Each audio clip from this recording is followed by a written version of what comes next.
الله الرحمن الرحيم لإيلاف قريش إيلافهم رحلة الشتاء والصيف فليعبدوا رب هذا البيت الذي أطعمهم من جوع وآمنهم من خوف صدق اللہ العظیم۔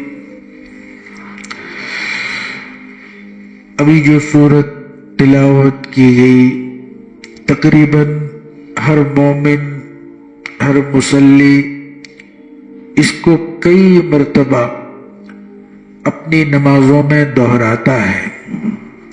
بظاہر ایک چھوٹی صورت معلوم ہوتی ہے لیکن اس میں علوم کے سمندر پنہا ہے۔ آج پوری دنیا پر اگر غور کریں تو سب کو دو ہی چیزوں کی ضرورت ہے جس کو قرآن نے بیان فرمایا۔ آدمی کو امن و امان چاہیے، یعنی خوف سے دوری، اور بھرپیٹ غذا چاہیے۔ اگر یہ دو چیزیں اس کو حاصل ہے، یعنی غذا اس کو ملتی ہے، دو وقت کھانا اس کو مل جاتا ہے، اور کسی قسم کا ڈر اور خوف نہیں، تو اس کی زندگی کامیابی سے ہمکنار ہے۔ یہ تو دعویٰ ہوا۔ دلیل یہ ہے حضور اکرم صلی اللہ علیہ وسلم نے ارشاد فرمایا کہ من اصبح معافی، جب آدمی صبح بیدار ہو اور اس کے سارے اعضاء کام کرتے ہو، آنکھیں دیکھتی ہو، کان سنتے ہو، زبان بولتی ہو، اپنے سارے امور کو سر انجام دیتا ہو، حضور اکرم صلی اللہ علیہ وسلم نے ارشاد فرمایا حیزت الدنیا بحذافیرہا او کما قال علیہ الصلوۃ والسلام، دنیا کی ساری لذتیں سمیٹ کر اس کو دے دی گئی۔ اور کیا چاہیے آدمی کو؟ آدمی صبح جب اٹھیں، اپنے جاب پر، اپنے کام پر، اپنی ملازمت پر، اپنی سرگرمیوں کو سر انجام دے، اور دو وقت اس کو روٹی نصیب ہو جائے، اس سے بہتر نعمت کیا ہو سکتی ہے؟ روزانہ یہی تو ہوتا ہے، صبح شام بس کھا لے آدمی اور امن کے ساتھ رہے۔ یاد رہے امن ہی امن ہو لیکن روٹی نہ ہو تو جیسے ایک آدمی بے خوف زندگی گزارتا ہے، دیہات میں رہتا ہے لیکن روٹی نہیں اس کے پاس، تو نرے امن کو کیا کریں؟ آدمی سکون سے ضرور رہتا ہے لیکن پیٹ کا سکون اس کو نہیں ہے۔ یہ آدمی کے پاس بہت سی مال دولت کا انبار ہو، زمین جائیداد ہو لیکن خوف ہو، مثلا حکومت کا مطلوب ہو تو محل میں رہتے ہوئے بھی لرزہ ہوگا، ترسا ہوگا، پتہ نہیں کب گرفتار کر لیا جائے۔ وہ اپنا محل چھوڑ کر قبر میں سو جائے گا، سنسان جنگلات کا سہارا لے گا، ایک جگہ پر وہ مستقر نہیں رہے گا۔ خلاصہ یہ ہے کہ امن بھی ضروری ہے، یعنی خوف سے امن و امان، اور غذائی جو انسان کی ضرورت ہے وہ بھی بہت اہم ہے۔ تو یہ دو چیزیں ایسی ہیں جس سے پوری دنیا کی گاڑی چلتی ہے۔ جہاں ایک کا فقدان ہوتا ہے دوسری چیز کارآمد ثابت نہیں ہوتی۔ اللہ تبارک و تعالیٰ نے قریش پر اپنا احسان جتلایا، جس کو ہماری اصطلاح میں بطور امتنان کے، یعنی اللہ ان پر احسان جتلاتا ہے، اے قریشیو، اے کعبۃ اللہ کے متولیو، سنو، تم اللہ کے نبی کو نبی کیوں نہیں مانتے؟ تم کعبۃ اللہ کے رب کی عبادت کیوں نہیں کرتے؟ میں نے تم پر احسان فرمایا ہے۔ پہلا احسان ذکر کیا ہے لإیلاف قریش، قریش کا نام لے کر۔ یہ قریش چونکہ مانوس تھے، وہ سال میں 2 سفر کرتے تھے، ایک یمن کا اور ایک شام کا۔ یمن جو ہے نا وہ گرم علاقہ تھا اور شام ٹھنڈا علاقہ تھا، تو وہ گرمیوں میں ملک شام جاتے تھے اور وہ سردیوں میں یمن جایا کرتے تھے۔ تو ظاہر بات ہے وہ کچھ مال دولت بھی حاصل کر لیتے تھے، اللہ ان کو رزق بھی عطا فرماتا تھا۔ اس سے علماء نے لکھا ہے کہ آدمی جب تجارت کرتا ہے تو مالدار ہوتا ہے۔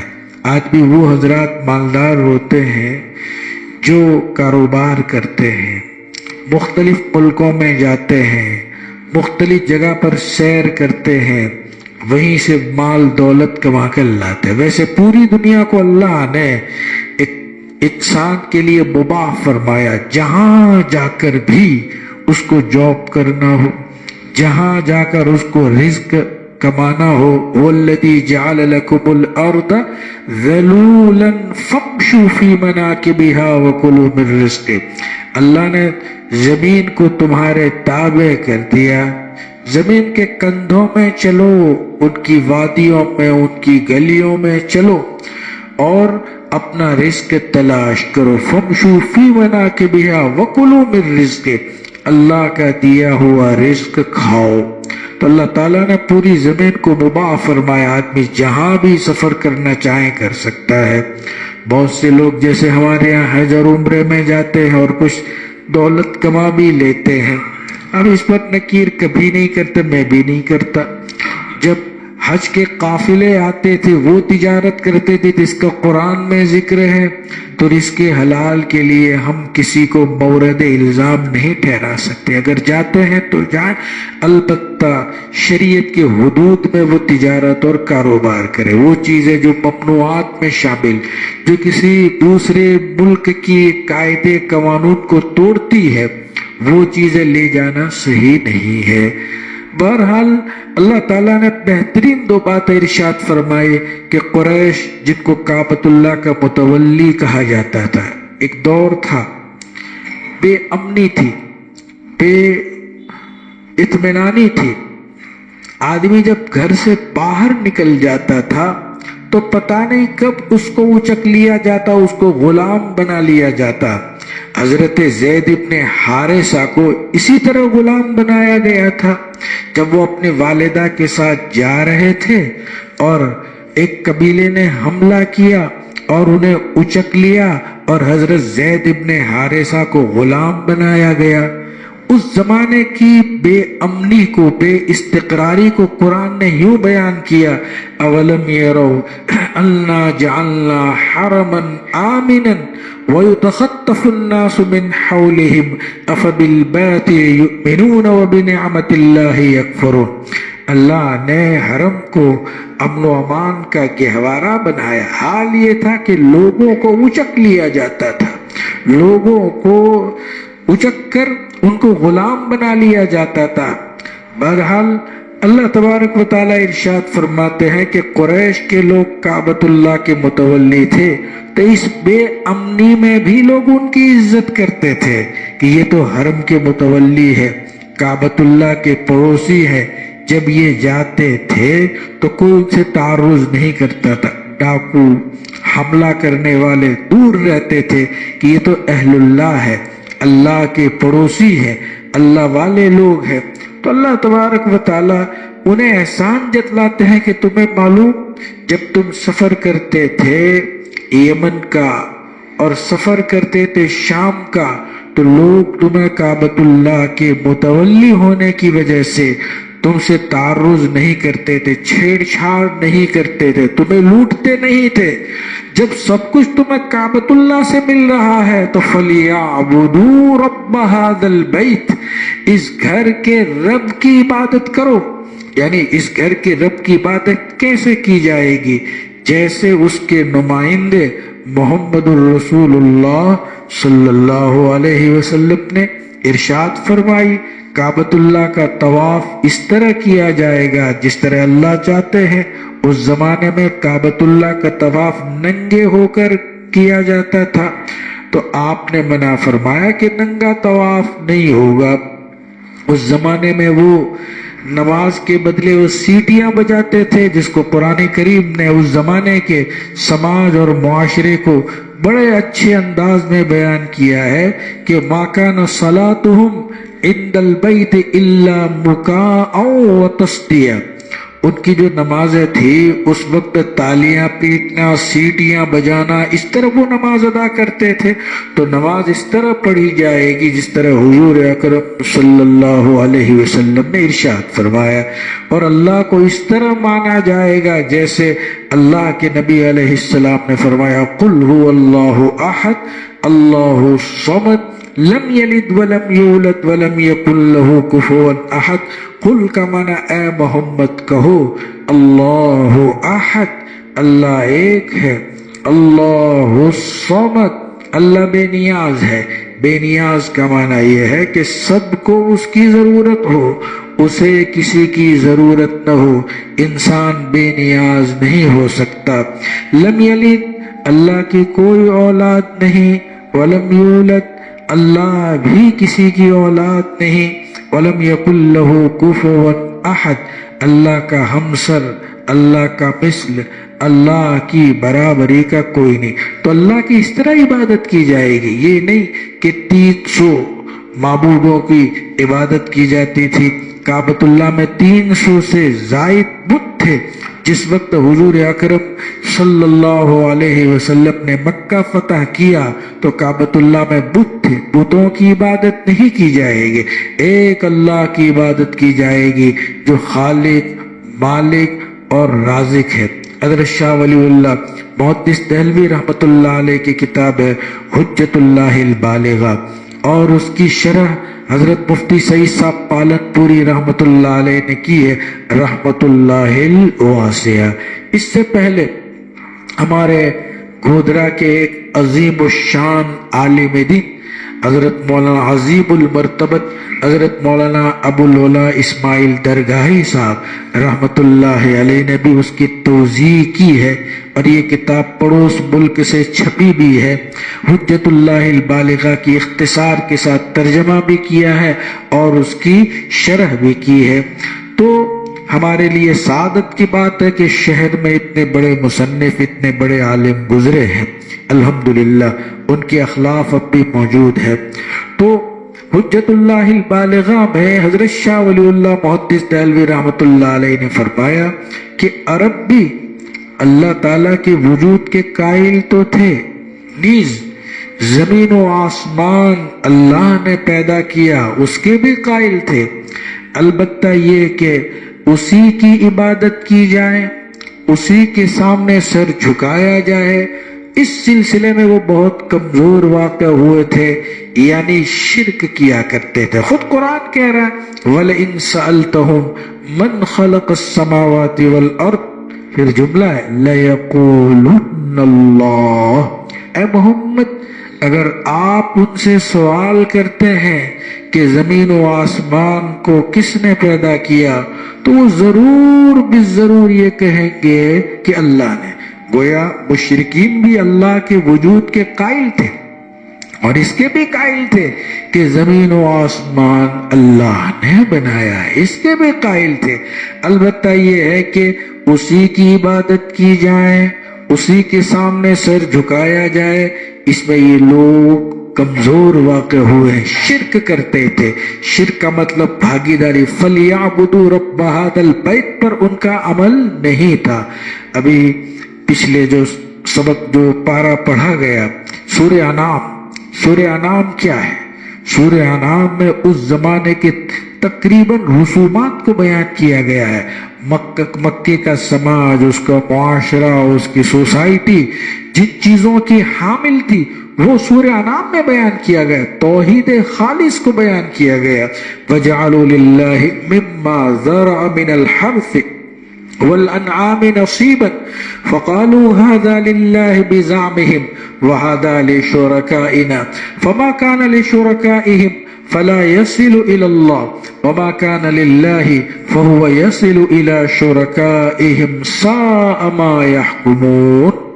اس زمانے میں یہ تھا کہ جب کٹائی کا زمانہ ہوتا تو یہ لوگ 2 انبار اور ڈھیر لگاتے تھے، یعنی اللہ کے لیے اور ان کے بتوں کے لیے، یعنی اللہ کے نام پر بھی وہ نکالتے تھے اور بتوں کے نام پر لات، عزا، منات، ہبل اور کئی قسم کے دیوی دیوتاؤں کی وہ لوگ عبادت کرتے تھے۔ اب ظاہر ہے کہ 2 انبار لگے ہیں اور جب ہوائیں چلتی تھی تو خود قرآن کہہ رہا ہے کہ جب اللہ تعالیٰ کا حصہ بتوں کے حصے میں چلا جاتا تو وہ لوگ وہ حصہ واپس لے کر، وہ اللہ کا حصہ بتوں کے حصے میں چلا جاتا تو واپس نہیں لیتے تھے، یوں کہتے تھے کہ اللہ تو بہت بڑا ہے، اللہ تبارک و تعالیٰ کو کسی کے حصے کی ضرورت نہیں، ہمارے بت بیچارے ہیں۔ اور ان کے بتوں سے اڑ کر اگر اللہ کے حصے میں چلا گیا 100 گرام بھی چلا گیا تو 100 گرام واپس لے لیتے تھے کہ تو بیچارے غریب ہیں، ان کو بہت زیادہ ضرورت ہے، تو یہ کھیل کرتے تھے۔ اب دیکھو قرآن نے اس کو کس طرح فَهَذَا لِشُرَكَائِنَا فَمَا كَانَ لِشُرَكَائِهِمْ فَلَا يَصِلُ إِلَى اللَّهِ، جو ان کے شرکا کا ہے وہ اللہ تک نہیں پہنچتا تھا، اور جو اللہ کا ہوتا یصل الی شرکائہم، ان کے شرکا تک پہنچ جاتا تھا۔ اللہ کہتے ہیں ساء ما یحکمون، کتنا بدترین یہ لوگ حکم لگا رہے ہیں، فیصلہ کر رہے ہیں، کوئی اللہ یوں کہہ رہے میرے ساتھ ناانصافی کر رہے ہیں، پیدا میں نے کیا، کھلا رہا ہوں میں، اور وہ خود ان چیزوں کا ارتکاب کر رہے ہیں۔ تو یاد رہے اللہ تبارک و تعالی ان سے یہ کہہ رہے ہیں کہ فَلْيَعْبُدُوا رَبَّ هَذَا الْبَيْتِ، اس گھر کے رب کی عبادت کرو اس طرح جس طرح وہ چاہتا ہے، جس طرح محمد الرسول اللہ صلی اللہ علیہ وسلم نے سمجھایا ہے۔ وہ اللہ جس نے اطعمہم من جوع، جس نے بھوک میں تمہیں کھانا کھلایا، وآمنہم من خوف، اور جس نے امن دیا تمہیں خوف سے۔ قرآن کریم میں اللہ تعالیٰ نے مکے کی مثال بیان کی ہے، ایک قول کے مطابق ضرب اللہ مثلا قریۃ کانت آمنۃ مطمئنۃ یأتیہا رزقہا رغدا من کل مکان فکفرت بانعم اللہ فاذاقہا اللہ لباس الجوع والخوف بما كانوا یصنعون۔ اللہ تبارک و تعالیٰ ارشاد فرماتے ہیں کہ اللہ نے ایک گاؤں کی ایک بستی کی مثال دی۔ بستی والے کیسے تھے؟ آمنہ، معمون تھے، محفوظ تھے، مطمئن تھے۔ یأتیہا رزقہا، بستی والوں کو ان کی غذا بڑی وافر مقدار میں ملتی ہے۔ جیسے آج کل الحمدللہ اگر ہم اپنے اوپر فٹ کریں دونوں چیزیں ہمیں نصیب ہے۔ غذا تو اتنی ہے کہ کھا نہیں سکتے، پولا پولن بازار بھرا ہوا ہے، کیا چاہیے، بلکہ کھا کے پیٹ خراب ہو جاتا ہے، اتنا اللہ نے عنایت فرمایا ہے۔ گھر بھی بھرے ہوئے ہیں، فروٹ اور پھل کی بہتات ہے، ہر قسم کی غذا اللہ نے ہمیں عطا فرمائی، اور امن و امان بھی الحمدللہ، دونوں چیزیں اللہ نے عنایت فرمائی۔ اس لیے اللہ تعالیٰ پوچھیں گے ثم لتسألن یومئذ عن النعیم، ان نعمتوں کے بارے میں اللہ ہمیں پوچھیں گے۔ اللہ فرماتے ہیں کہ رغدا من کل مکان فکفرت، اللہ تبارک و تعالی ارشاد فرماتے ہیں ان بستی والوں نے میری نعمتوں کی ناشکری کی۔ نعمتوں کی ناشکری سے اللہ نعمتیں چھین لیتے ہیں، اللہ دوبارہ وہ نعمت اسے عطا نہیں کرتے۔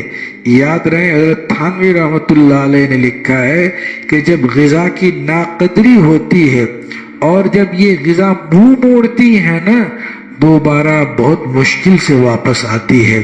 انہوں نے خود اپنا واقعہ بیان کیا ہے حضرت تھانوی رحمۃ اللہ علیہ نے۔ ایک مرتبہ کا واقعہ ہے کہ حضرت اپنے بالا خانے پر کھڑے تھے اور چنے کھا رہے تھے۔ چنے، اتنے میں ہوا یہ کہ چند چنے نیچے گر گئے۔ مولانا کی بڑھاپے کی عمر تھی اور بڑھاپے کا زمانہ تھا، نیچے آئے، آنکھوں سے کم نظر آتا تھا، تلاش کرنے لگے۔ لڑکیاں کھیل رہی تھی، کہا دادا کیا تلاش کرتے ہو؟ کہا بیٹا